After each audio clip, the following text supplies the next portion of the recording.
Parabéns, Bianca. Você já pode anotar isso daí na revista que vende na banca. 1001 maneiras de brincar. 200 manobras de swing. Que manobra? Você segura com 2 dedos e gira.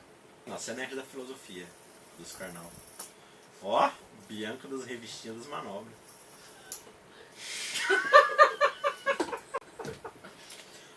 Olha o Isaac! Vixe! Sei sim.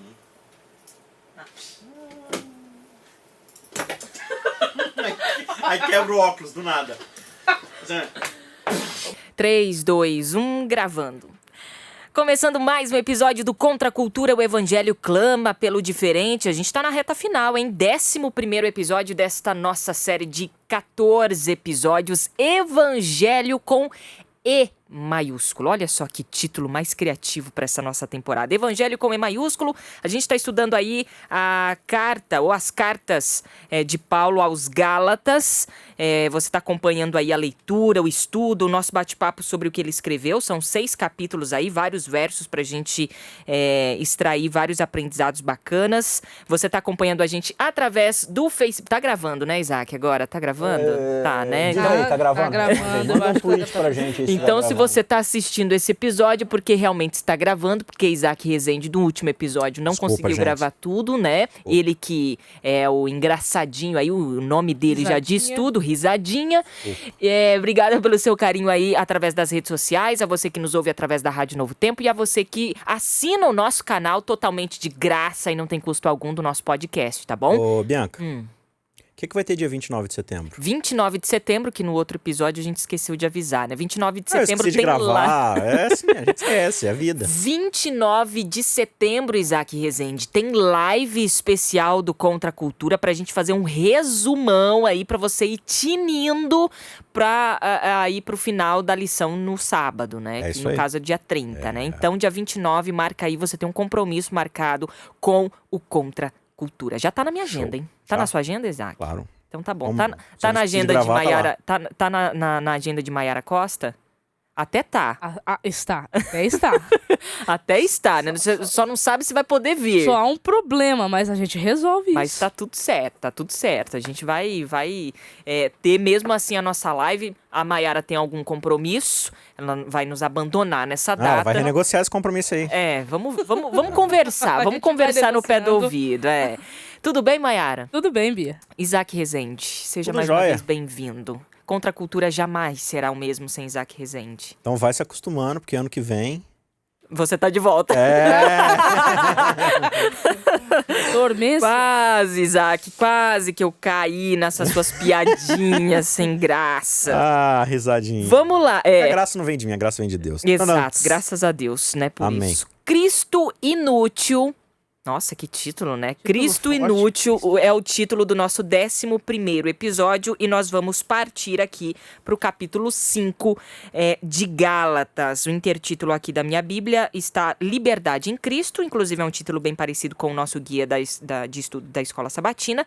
Liberdade em Cristo, 11ª lição. Sabemos de onde tiraram O título, com certeza tiraram do Contra a Cultura, né? Liberdade em Cristo, para você que está acompanhando aí a nossa discussão na sua lição da Escola Sabatina. Beleza? E o nosso aqui, Cristo Inútil, é o título do 11º episódio do Contra a Cultura. Vamos ler, então? Leiamos. Olha, vamos aqui do versículo 1 ao 15, vamos meio que verso por verso, no máximo Ele vai unindo tratar de dois. muita coisa aqui, né? Que Então a gente vai aqui tentar... Acho que dava um programa a cada verso aqui, porque o negócio é bem profundo, né? Que Paulo deixa, né? Cada verso é uma mensagem. Vamos lá. Portanto, permaneçam firmes nessa liberdade, pois Cristo verdadeiramente nos libertou. Não se submetam novamente à escravidão da lei. Já de pancada ele já dá isso de início, né? Ele está concluindo, né, o Sim. pensamento anterior, falando que a nossa filiação ela tem que ser de Sara e não de Agar, porque os filhos da liberdade são os filhos de Sara, ou seja, aqueles que aceitam a graça, realmente de graça, e não tentam alcançá-la por meio das obras. Então aqui ele está meio que concluindo esse raciocínio. Isso, ele já explicou lá atrás, no final do capítulo 3, essa ideia de que essa ideia de que o escravo, ele faz a vontade do seu senhor, mas porque ele é obrigado. Já o filho, ele faz a vontade do seu pai, Porque a vontade do pai é a mesma vontade do filho, porque as coisas são mútuas.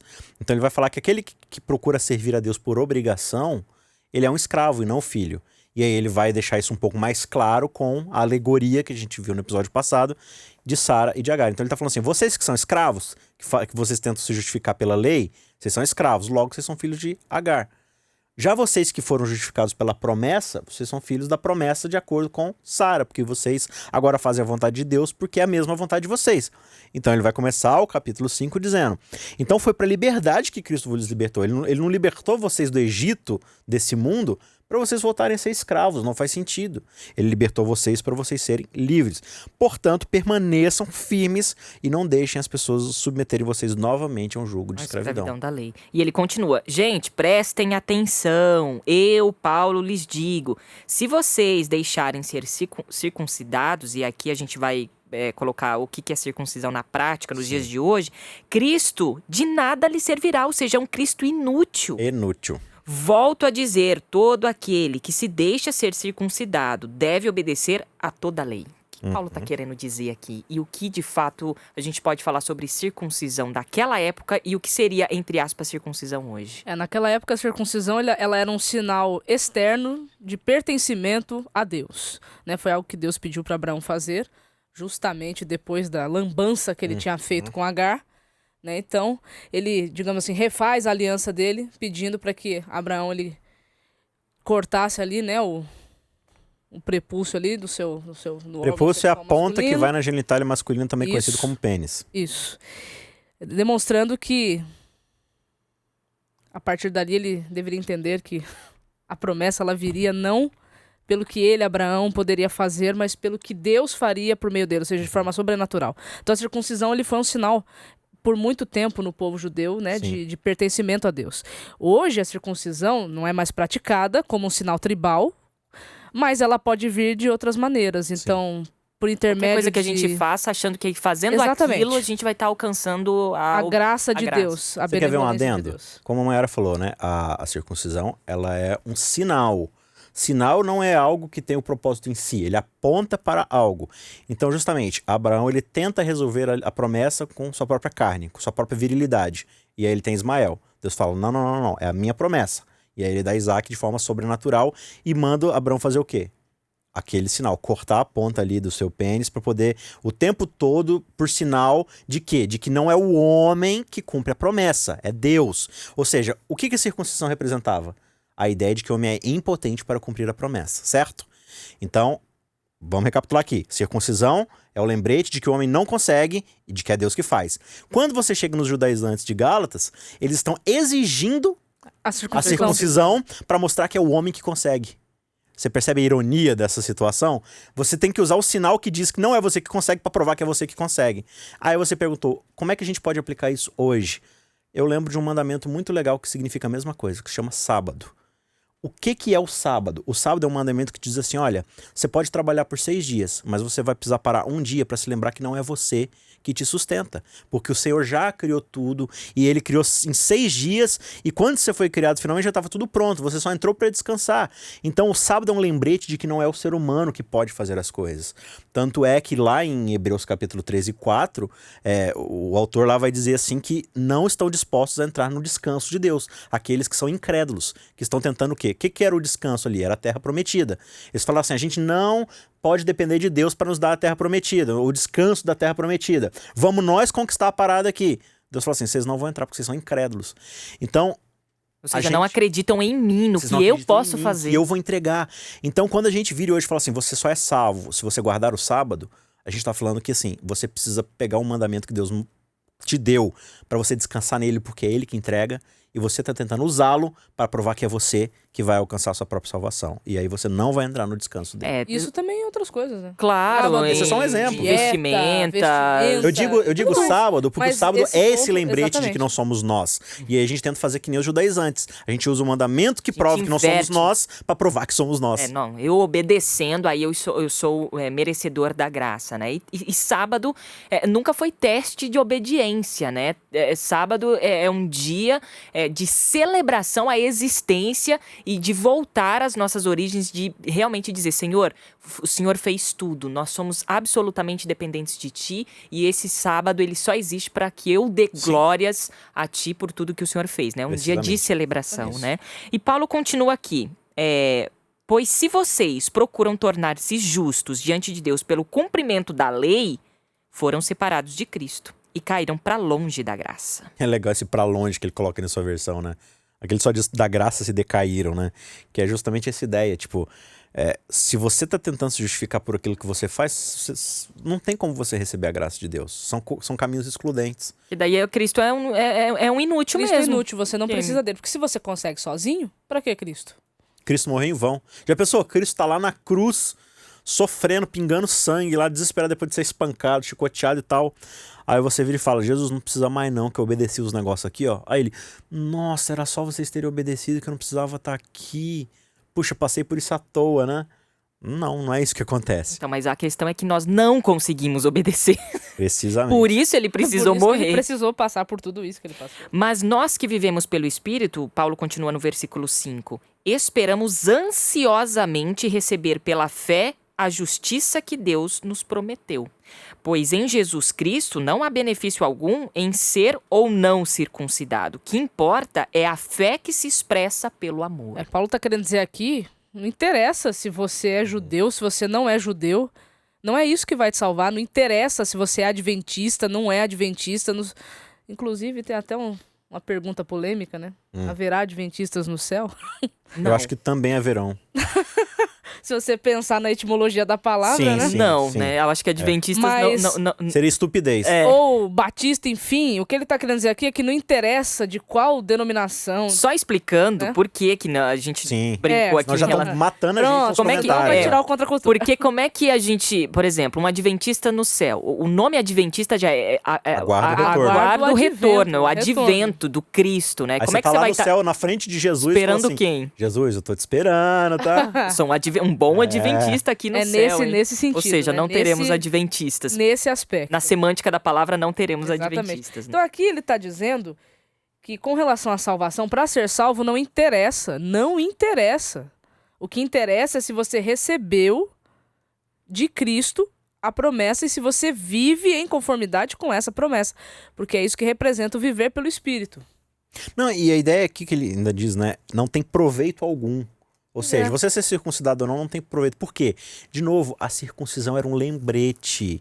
Ela não tinha uma função. Aí a gente do jeito que a gente é legalista, né? A gente já começa a falar, não, mas tem um estudo aí que comprova que os circuncidados têm menos câncer de colo, não sei o que lá. Beleza, tá tudo certo. Deus é desses mesmo, que ele consegue, tipo, atribuir utilidade a outras coisas.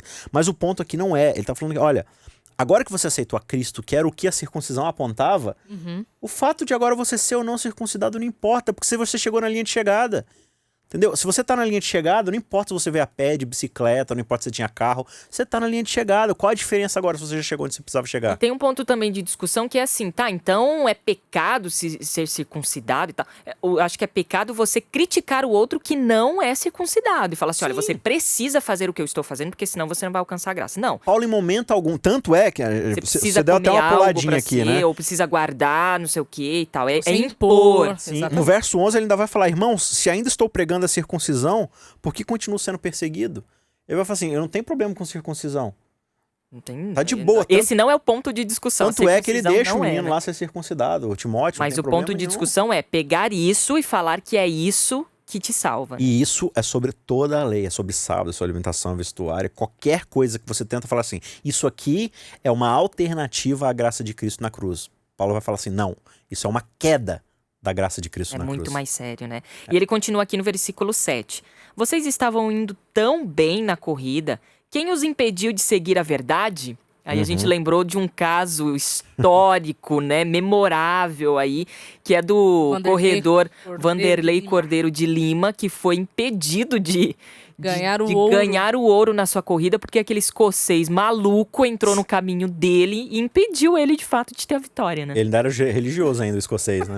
Ainda veio com as faixas de juízo final. Cara, não sei mas das quantas. que lições isso traz pra gente? Porque, de fato, né, Paulo faz essa pergunta. E aí, vocês estavam indo tão bem nessa corrida, o ouro estava garantido aí, praticamente. Quem os impediu de seguir a verdade? Aí ele continua: certamente não foi Deus quem os levou a pensar assim, pois ele os chamou para serem livres. Um pouco de fermento se espalha por toda a massa. A gente tem que tomar muito cuidado, né? Para que não se transformar em pedra de tropeço na caminhada cristã de outras pessoas. Sim. Quando a gente começa a colocar muito pré-requisito para receber Cristo, para receber o batismo do Espírito Santo, problema. Sim. Problema sério. Tem um amigo meu, o Bruno Ribeiro, um abraço pro Bruno aí, lá de João Pessoa. Cara brilhante, né? Muito estudioso. E ele postou um negócio que eu achei bem interessante, uma reflexão, né? Você acharia normal uma pessoa subir no púlpito da sua igreja e começar a promover bebedeiras? Ou uso de drogas? Ou uma orgia no culto? Você ficaria escandalizado, não é? Então por que quando alguém sobe no púlpito e começa a falar que o evangelho não é o suficiente para nossa salvação, a gente leva numa boa? É um dos maiores escândalos, se não o maior escândalo, você falar que Cristo é inútil, que Cristo é insuficiente. Ah, mas Isaac, eu nunca falei isso. Não, mas sempre que a gente fala assim, não, tem um jeito de eu ser salvo, que eu não preciso de Cristo. Você tá falando assim, Cristo não serve de nada. Cristo é inútil, né? Então é isso que ele tá falando aqui no verso 9. Um pouco de fermento leveda toda a massa. Quando a gente insere, lembra lá do Inception, né? Do filme lá do Leonardo DiCaprio? Se você coloca uma ideiazinha na cabeça do cara, isso vai se tornar num plano gigantesco. Então quando você começa a inserir essa ideiazinha na igreja, de que não, a graça é legal e tudo, mas... E você fica nesse discursinho, não, a gente é salvo pela graça, mas a gente precisa... Não, a gente não precisa. A questão não é essa. Então, assim como você pega uma colheradinha de fermento, coloca no bolo e aquela massa fica gigante, se você começa a colocar isso, começa com mas, daqui a pouco está excluindo Jesus da necessidade da nossa salvação. Versículo 10. Paulo continuando, confio que o Senhor os guardará de crer em falsos ensinamentos. Aquele que os perturbar, seja ele quem for, será julgado. Irmãos, se eu ainda prego que vocês devem ser circuncidados, como dizem alguns, por que continuo a ser perseguido? Se eu não pregasse a salvação exclusivamente por meio da cruz, ninguém se ofenderia. O que Paulo está tentando, entre aspas, Paulo remete, né? aqui? Porque como ele estava sendo acusado de ser um bajulador, um pervertedor do evangelho, querendo dizer que você não precisa fazer nada para ser salvo. Ele chegou com uma mensagem muito Chegou com inovadora, uma mensagem ele era muito pra inovadora. frentex. Exatamente. Muito liberal. Então aqui ele volta de novo a esse ponto, trazendo à memória deles o seguinte, que se ele fosse contra tudo que os caras chegaram falando lá, ele não estaria sendo perseguido. Ele estaria falando a mesma linguagem deles. Mas como ele estava pregando a cruz, e a cruz parecia que ainda para eles era um escândalo, porque a cruz para os judeus era um escândalo, era um xingamento, né? Crux, do latim. Então, É um palavrão. era um palavrão? Cruz? Então, assim... Hoje a gente fala cruz credo. Naquela época não falaria, não. Ou Então. falaria, né? De forma... Não, mas eu quero dizer isso, é algo pejorativo, né? Ah, vai acontecer tal coisa com você. Cruz credo. Era tipo, isso é terrível, né? Isso é... Asqueroso. Então, Paulo está novamente dizendo aqui que o que ele está pregando não está contra as escrituras, porque isso estava escrito o tempo inteiro lá. Então, por isso que ele estava sendo perseguido, porque ele veio para trazer o evangelho conforme esse evangelho foi apresentado para Abraão, e agora, como esse evangelho foi pervertido no Sinai, vamos dizer assim, né? Por conta da interpretação que foi dada a ele, agora ele estava sendo incomodado. Ele continua no versículo 12, que aqui é tenso, hein? Esses sujeitos aí, né, que, enfim, estão colocando fermentinho nessa massa aí e deixando a massa se perder, esses sujeitos que os perturbam deveriam castrar a si mesmos. Já que os caras querem que você corte a pontinha, tomara que eles terminem o serviço logo e arranca tudo. Pelo menos eles param de se reproduzir, essa raça. Mas isso é muito próprio, né? Isso até é um complemento do verso 10, quando ele diz, né, que os perturbam sofrerão condenação, né? E olha que interessante. Cara, Paulo tá falando que esses camaradas que pregam esse tipo de coisa na igreja, eles são uma perturbação da igreja. E quando esses caras estão na nossa igreja pregando, a gente olha pra eles e acha que eles são zelosos e exemplos a serem seguidos. A gente venera esses caras que são estritamente restritos e pregam essa necessidade da obediência pra você ser aceito por Deus. A gente admira essas pessoas. A igreja admira essas pessoas. Com palavras de exortação. Paulo tá falando que esses caras são malditos. Ele já falou isso no primeiro capítulo. Ele tá falando que esses caras são malditos. Tomara que eles se castem. E isso é até um complemento do que ele já falou, da ideia de, tipo assim, você quer ser justificado pela lei? Então não adianta só você começar. Você tem que ir até o final. Então não é só circuncisão. Vai tudo. Vai tudo. Obedece tudo. Por que só a circuncisão? Tem E que é ser por isso tudo. que você se torna escravo mesmo, porque você não vai conseguir. Porque você vai viver naquela completa ansiedade, tipo assim, você passou o dia inteiro obedecendo regras. Você chega no final do dia, põe a cabeça no travesseiro, você vai dormir assim, ó. Será que eu fiz alguma coisa errada hoje? Será que eu cumpri tudo que eu precisava ter cumprido? Você vive com uma escravidão mental, você vai ficar ansioso, você vai ficar depressivo. E essas pessoas que vivem dessa forma, você pode ter certeza, quando ela comete um errinho, o relacionamento dela com Deus desaba, porque ela não sabe o que fazer. E Jesus tá falando assim, não, quando você erra, você vem pra mim, que tá tudo certo, a gente se resolve, a gente se entende, eu te ajudo. Mas não, isso é o quê? É uma ansiedade de escravidão que a gente vai criando. Graça escandalosa, né? Paulo continua no versículo 13. Porque vocês, irmãos, foram chamados novamente, né? Ele vai o que ele começou dizendo. Termina o que ele começou dizendo. Porque vocês, irmãos, foram chamados para viver em liberdade. Não a usem, porém, para satisfazer a sua natureza humana. Ao contrário, usem-na para servir uns aos outros em amor. Pois toda a lei pode ser resumida nesse único mandamento. Ame o seu próximo como a si mesmo. Eu gostei dessa frase aqui, porque quem ouviu até aqui os episódios deve estar achando que a gente é um bando de liberal, né? Não Tá. obedeça, Não é- gente. Não, Estamos aí gente, debaixo vive da aí, ó, graça. vai de boa. Deus mas te aceita de fica boa e tranquilo, tal. vive do jeito que você quiser. Não. Paulo aqui ele vai estabelecer, porque até aqui ele trabalhou contra o legalismo no sentido rígido dele, né? De você ter que fazer uma porção de coisas para ser aceito por Deus. Agora ele vai para o outro lado do legalismo, que é a questão liberalista. Igual você comentou, Sim, comenta sim. aí aquele dia. Não, o liberalismo ele é só uma outra faceta do legalismo.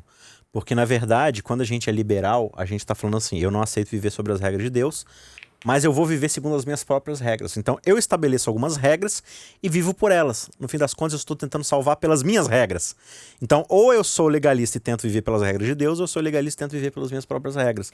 São dois lados de uma mesma moeda que se chama legalismo. É a tentativa humana de viver segundo os seus próprios esforços. Essa questão de liberdade me fez lembrar uma conversa que eu tive recentemente com Amir Klink, que é aquele navegador que em 89 ele quis atravessar o Oceano Atlântico a remo. E ele fez isso em 100 dias, uma coisa assim, absurda.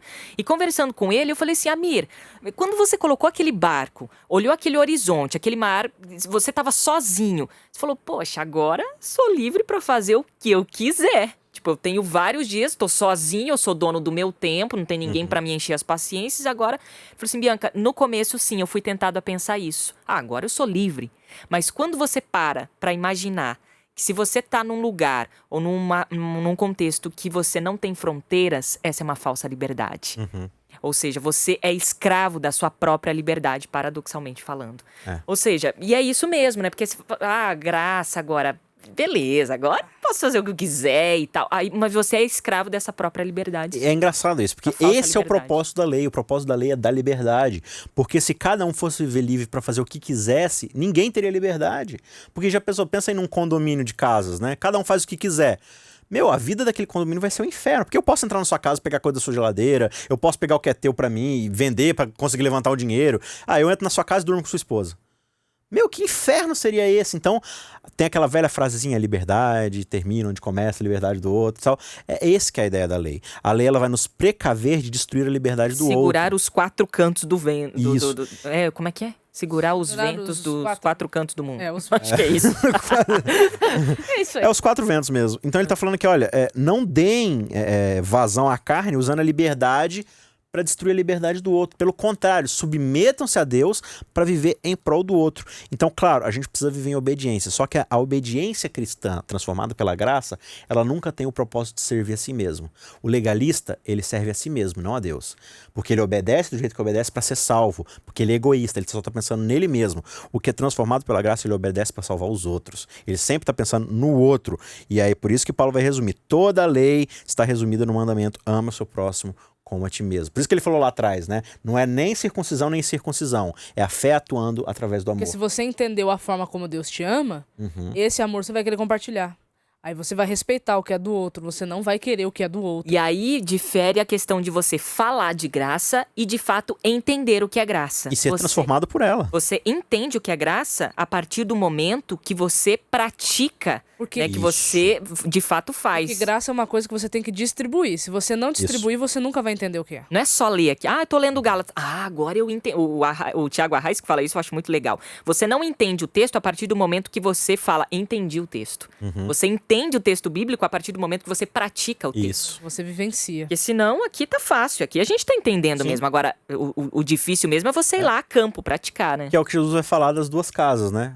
O homem que construiu sua casa na rocha e o homem que construiu sua casa na areia. Os dois, como Jesus descreve, são pessoas que escutam as minhas palavras. Só que a diferença é que o da rocha pratica e o da areia não. Então os dois estão ouvindo ali, estão lendo a Bíblia, estão entendendo tudo que está acontecendo. Só que um vai e pratica, o outro vai e não pratica. E Paulo finaliza aqui no 15º versículo do capítulo 5. Mas se vocês estão sempre mordendo e devorando uns aos outros, tenham cuidado, pois correm o risco de se destruírem. Paulo foi irônico aqui, né? Ele tá sendo muito irônico, dizendo, ó, cuidado aí, vocês que ficam aí se alfinetando aí, vai chegar uma hora que vocês vão acabar se matando aí, nem percebeu que estão mortos. Mas que de fato essa é a corrida mesmo, é que você fica alfinetando o outro, você tá machucando o outro. Claro. E E assim mesmo, entendeu? é assim mesmo. E essa é uma realidade dentro das nossas comunidades muitas vezes, né? A gente chega e a gente quer exigir ali um zelo da lei, uma obediência, um legalismo e tal, só que quais são os efeitos que isso produz na nossa comunidade? Rixa, divisão, dissensão, julgamento, crítica, nunca apoio, misericórdia, crescimento, é sempre divisão, é sempre devorar uns aos outros. Final de mais um episódio aqui do Contra a Cultura. E olha, que Cristo seja absolutamente útil na sua vida, tá? E você seja totalmente dependente dele. Amém. Até semana que vem, gente. Obrigada, Isaac. Semana que vem. Valeu, Maiara Costa. Valeu, Obrigada a Bia. você aí do outro lado que sempre acompanha a gente. E voltamos, se Deus quiser, na semana que vem. Até lá.